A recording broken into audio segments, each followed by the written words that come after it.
Résultat, sans appel au Parlement d'Arménie, les élus se sont largement exprimés en faveur de la ratification du statut de Rome avec 60 voix pour et 22 contre, reconnaissant ainsi l'autorité de la Cour pénale internationale. Un vote qui suscite la colère au nord de l'Azerbaïdjan. Un mandat international contre Vladimir Poutine avait été émis au printemps. S'il venait à se rendre en Arménie, il pourrait donc être arrêté et traduit devant la justice. Jeudi dernier, Moscou avait même déclaré que le simple fait d'envisager une ratification du traité était très hostile à l'égard du Kremlin.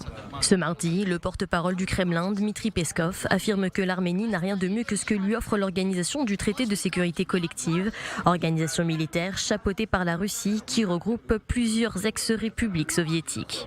Mais depuis l'attaque éclair de Bakou dans le Haut-Karabakh, région d'Azerbaïdjan à majorité arménienne, plus de 100 000 personnes, soit presque la totalité de la population de la région, ont fui en Arménie.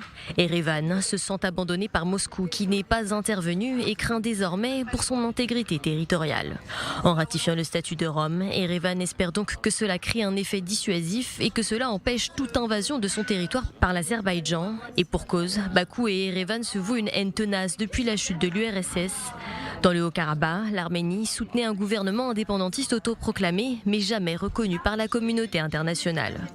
En 1999, l'Arménie avait déjà signé le statut de Rome mais ne l'avait pas ratifié, évoquant alors des contradictions avec sa constitution, un obstacle depuis levé.